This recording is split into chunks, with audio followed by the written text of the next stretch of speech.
kuko hari byinshi Imana igenda itubwira, igenda ituganiriza, ikatuganiriza ukuntu abantu benshi usanga benshi bagiye bafatwa n'ibyagiye biza biva mu miryango yabo. Kenshi ugasanga abantu bagenda babuha mu buryo butandukanye, ugasanga ubuzima bwabo bubaye ubuzima bwugarijwe n'ibibazo, bwugarijwe n'intambara, kandi umuntu yarakijijwe ugasanga ariko kubwo kudatahura ugasanga abantu benshi, kuko abakozi b'Imana baraza bakatwigisha bakatubwira nitwihane, umuntu akihana, ugasanga abantu benshi baguma mu kwatura ariko bo ntibageze. Ubwo ijambo ry'Imana ngo ntimuragera ahantu ho kuvishwa amaraso kubw'icaha.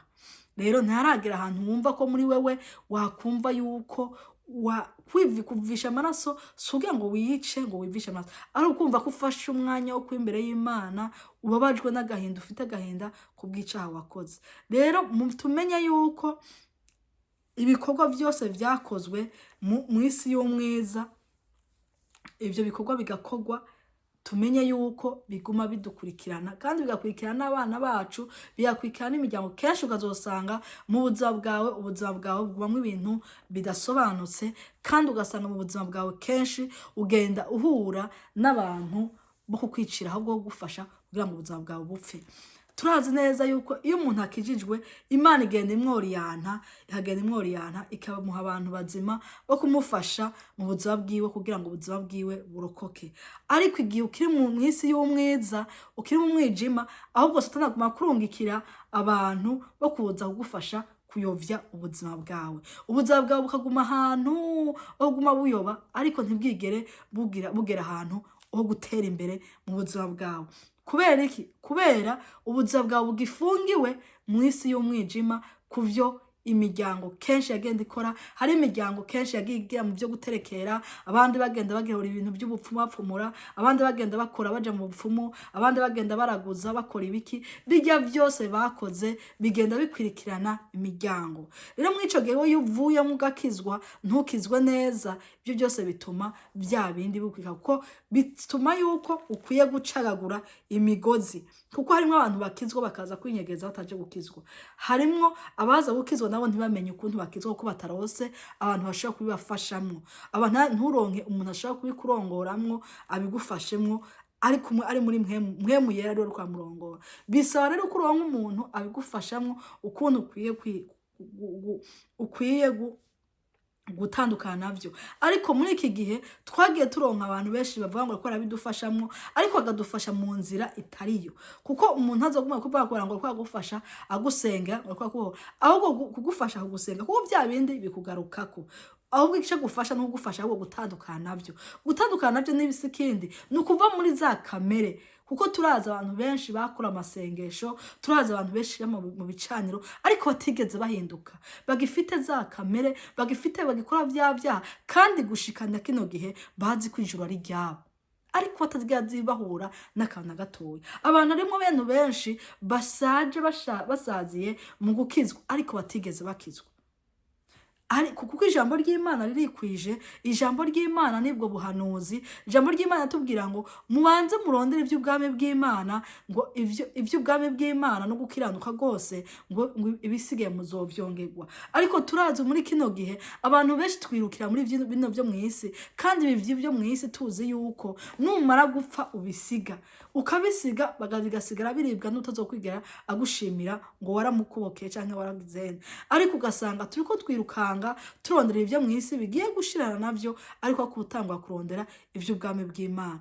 Kenshi tubazi ko hariho inkuru imwe umuntu dutera inkuru aratubwira ngo umuntu yagiye ngo abwira ngo warase kutwica. Rero hariho abantu benshi bazogenda bagafata abapasiteri babo, bagafata abakozi b'Imana bangu, ibintu bigeze ubinyigisha, ibintu bigeze ubimbwira, nico gihe tugiye gusohoramwo. Rero bene data, ibi byose biriko biravugwa mu bigaca inyuma y'amatwi, ibi byose muzobibazwa. muzobibazwa, ntimuzovuga ngo ntimwavyumvise. Iki ni igihe Imana iri kuragerageza uburyo bwose bwo gucisha mu bantu ibabwira yewe genda mubambwire uruku, kuko nta muntu umwe azoza kwireguza azokubwira azokubarira akuzana izina rya naka canke akuzana ati ishusho ya naka ivyo yavuze ntiwavyumva, ntiyavuga uku nuku nuku. Rero hari igihe reka turebe kurabisha amaso yacu y'umubiri, umuntu avuga ngo ivyo ni naka yabivuze ngo ivyo ndamuzi avuga ivyo bireke, ahubwo umva ibivugwa wowe ukora ibivugwa. Rero mwico gihe igihe Imana igihe iratabara abantu bayo, harimwo abantu bayo Imana iri kuratabara bari ahantu badatahukirwa ivyo barimwo. Harimwo abantu benshi badashobora kubitahura, n'abandi babitahura ariko banka kubikora, kuko kenshi twaraje tubwirwa ngo nimuze muri deliverance, muze musengerwe. Aho turagenda abantu bagasengerwa ariko ntibigere bahinduka, kuko ntitwamenya deliverance, ntitwamenya kubohoka uko ariko kubohoka ni ukuva muri kamere z'imiryango, kamere zizingamitse imiryango, kuko mu miryango kenshi harimo abantu usanga bafite ishavu ry'umuranduranzuzi, kandi ugasanga biva ku miryango, ugasanga riva ku bantu bose, ugasanga abantu bafite inzigo, ugasanga mu muryango wabo bafite inzigo, kandi inzigo murazi kenshi iyo nzigo nayo ivamwo kuroga, ugasanga nk'umuryango wose n'abarotsi biba vyavuye kuki, biba vyavuye mu kugirana mu nzigo. Ugasanga umuntu yiga anezererwa mugenzi wiwe ko yatera imbere, mwico gihe n'igihe cyose cyo kwiga anezererwa mugenzi wawe ko atera imbere. Igihe uzoba uri kumwe n'umuntu ukabona arambaye araberewe, ukumva ugize ishari yuko aberewe, ahubwo kumva aho unezerewe, ukumva uyundi arateye imbere, wabona ateye imbere ukumva ubabaye, iyo ni ishari. Iryo shari izokukwegera mu nyuma mu kuroga abandi, ugasanga abandi bafite kuvuga abandi ugasanga abandi bafite kugenda baravuga nubwo n'ubwicanyi, kuko kwenda kuvuga mwene so ukamuvuga uko atari kugira ngo umuteshe agaciro ahari, nubwo nabwo n'ubwicanyi, nawe urumwicaye mu bandi. Ivyo byose ukwifite iryo juru rukura nta juru ufite, ahubwo gerageza ushaka uburyo wakwegera Imana canke wamenye ukuntu wava mu ivyo bintu. Harimwo abantu usanga ari abantu usanga bafite kuvuga amagambo menshi cyangwa kugirana n'ukuri ndabizi, ugasanga umuntu agaragaza gushaka kubivamwo ariko bikanka. Mwico gihe cyose nta handi, ugasanga umuntu ari ivyaguma akora ariko aguma agerageza avuga ngo ntabara Imana kugira ngo ariko ntabivamwo. Abo rero niba Imana iri kwirakenera muri iyi minsi, umuntu afite agahinda k'ivyaha akora mugabo bikanka ko ntabivamwo, niba Imana ishaka gufasha uyu munsi, kuko harimwo abinezerewe, harimwo abikora binezera kandi abikora batamubabara umva bafite. Abo niba abantu usanga arabo kurimbuka, kuko nubwo babahamagara ati yewe ingo nkwerekezera, ahubwo ntasha no gutahura ivyo uri kuravuga. Ariko wa wundi afite agahinda mu mutima, akumva yabeshe, akumva arabaye, akumva yatukanye, yabwiye mwene se nabi, akumva afite intuntu, abo niba Imana igomba kubohora inyujije mu kubereka inzira zo babohoza.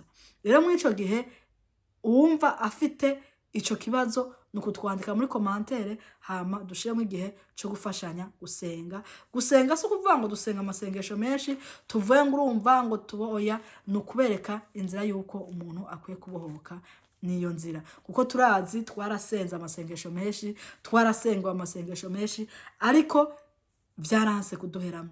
Uheramwo rero nukugwana nuguheba na kameremere, kugwana kameremere. Ijambo ry'Imana ryese mu Bigalatiya 5 guhera ku murongo wa 16 ukagenda ukamanuka, barakubwira uzogenda usome ibizogutsinda hajya hose, uzoca ufata umwanya uze utubwire uko dukwiye, tubakubwire uko dukwiye gusenga nuko ukwiye kubyifatamwo. Rero mwico gihe kugira ngo dusohore imbuto Satani yatubivyemwo, kugira ngo twinjizemwo imbuto z'umwuka wera, arizo mbuto za mpwemu yera. Numara kwinjiza izo mbuto za mpwemu yera, mpwemu azayinjire muri wewe, amaze kwinjira muri wewe azogenda agenda gufasha ati kinaco nukireke, ati kinaco nukireke, kuko iyo ubaye neza na mpwemu yera, iyo ukora mpwemu yera, mpwemu agenda gufasha. Hari ibintu agenda gufasha avuga ati ibinubireke, kuko hari ingabire Imana yaduhaye. Mwizo ngabire Imana yaduhaye, mpwemu yera muri twe kudufasha ivyo dukwiye guheba. Hari ibyo Imana ikubuza kandi idashaka kubuza uwundi muntu, kubera hari ingabire igomba guha muri wewe zishobora kuba zidashaka kubana n'ivyo bindi. rero ivyo byose bisaba ko umutima wawe ugomba kuvyumva kandi umutima wawe ukavyakira. Ntabemwe wa mutima wo gusuzugura, ntabemwe wa mutima wo guca urubanza, ntabemwe wa mutima wo kuvuga ngo mbega byayivuze ninde, mbega asengera hehe, mbega yasizwe nande, mbega yemejwe nande. Ivyo sivyo. Ubu Imana ntiriko irakorera mu ivyo bintu vyanyu. Ivyo ubwo bwenge bw'isi sivyo Imana iriko irakorera mu uyu munsi. Imana iri kwikoresha uwo yitoranije. Wishaka wese ni wishaka. Niwe iriko irahamagara ibwira ati genda umbwirire ivyo. Uwitaba akemera Imana ikamutuma, ariko iriko iratuma kandi iki n'igihe cuko Imana iriko yitoraniriza umuntu wese ishaka. Itaravye ngo uruwahe ariko umutima yumviye. Kuko Imana ifite inzira yayo iriko irakora. Haleluya. Yesu nahabwa icubahiro.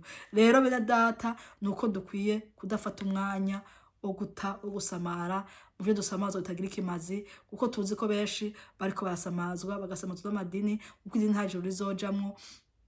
Ugasanga benshi ko basamazwa mbega urya nuwahehe nuku, ahubwo ugasanga benshi bariko bicwa no kuvuga amagambo ataco abashikanaho. Ahubwo wewe fata umwanya wo kuvuga ati reka mpaguruke nkore gikorwa Imana yambwiye cyo gukora, no kugira ngo utabare ubuzima bwawe, kugira ngo ubugingo bwawe buze buragwe ijuru. Kuko turazi neza yuko abantu benshi bazokwisanga nukuri batari mu gitabo c'ubugingo kandi barakoze imirimo. Turazi bene data tuba tujana kure. Hariho abantu bakora imirimo y'Imana, hariho abantu nukuri mwishengero, ari abantu bakora ibikorwa by'Imana, ari abantu pe abapapa beza bakora imirimo y'Imana, abamama beza bakora imirimo y'Imana, abigeme beza, abasore beza bakora ibikorwa by'Imana, abatana batamakaza bakora ibikorwa by'Imana. Ari ugasanga bazingamitse n'ibintu bimwe gusa. Ugasanga niba abandi bagifite utuntu twinshi, abantu bagifite urusaku, wumva bagifite utuntu nawe udashaka gutahura. None mwene data wibaza yuko ukiri muri shosho iyo juru uzoronka? Wibaza yuko Imana izoraba ngo nuko wakoze imirimo, nuko watanze wakoze imirimo ikaye mwene data, ariko Imana izoraba ko wakiranutse. Uko imbere ya byose izina nuko izina ryawe ryandikwa mu gitabo c'ubugingo, ryamara kwandikwa mu gitabo c'ubugingo, uko uzomaze kubona kuri ubugingo hamirayo imirimo wakoze. Imirimo izorabwa ari uko wamaze kubonwa kuri mu gitabo c'ubugingo. Niho rero imirimo nayo izorabwa. Rero mwene data imbere yo gukora imirimo banza ugwanire kwandikwa mu gitabo c'ubugingo. Numara kwandikwa mu gitabo c'ubugingo hamukora imirimo. Uko imirimo yawe nizogira agaciro. Ari gukora imirimo utari mu gitabo c'ubugingo, iyo mirimo yawe izosha ntaho bizogushikana.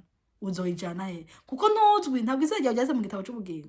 Mwene data haranira ko izajya ujyandikwa mu gitabo c'ubugingo, hama imirimo uyikore. Kuko tuzi no muri kino gihe imirimo tukora abantu benshi bagenda bakora ari imirimo yo kwereka abantu, atari imirimo Imana yishimira.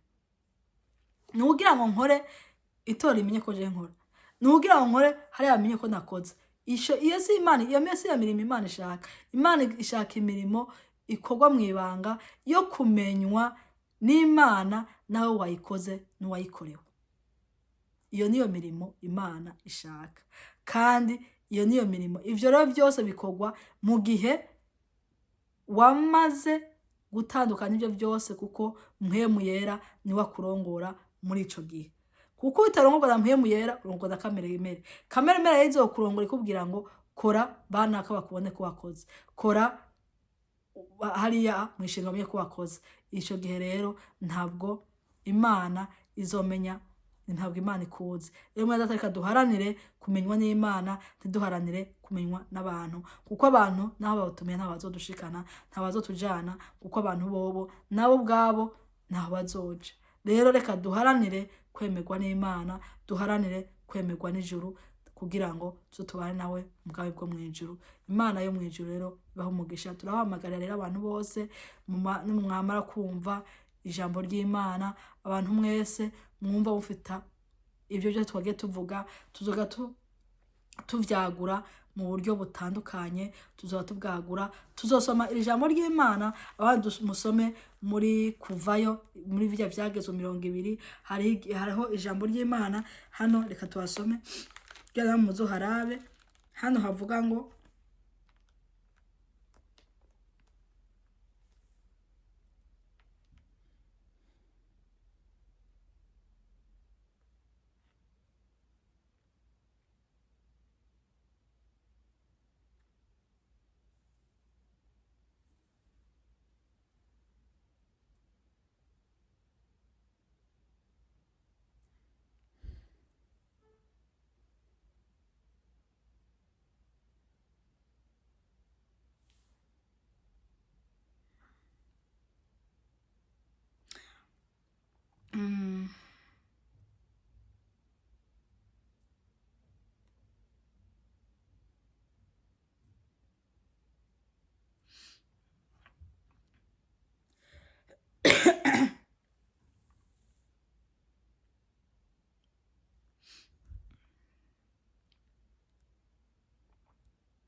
hano bavuga ko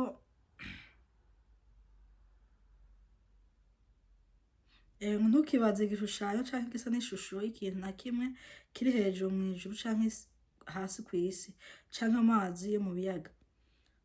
Ntuzo kuvyikubita imbere, ntuzo bisaye, kuko jewe Uhoraho Imana yawe, ni ngaha ku murongo wa 5, ngo jewe Uhoraho Imana yawe ndi Imana ifuha, mpora abana ibigabitanyo vya base, nkageza ku runganwe rugira 3 no ku rugira 4 rw'abanyanka, nkagirira ikigongwe abankunda bakitondera ivyagezwe vyanje, nkageza ku runganwe rwabo uko ruzogenda rukurikirana gushitsa 1000. Yesu Kristo aturengere cyane. Rero bene data, tugomba kuva muri urunganwe rwagiye ruhogwa ivyaha biva ku miryango yacu, ku bisoko bafashe bagasenga ibishushanyo. Rero ibi bishushanyo bagiye basenga bigatuma imivumo igende kurikirana banacu. Nuko dukwiye rero kuvaho. Rero uyu munsi wowe kora umuryango wawe, umuryango wawe wabubaha Imana, kugira ngo umuryango wawe uzokwamuhezagirwa, umuryango wawe uzokwame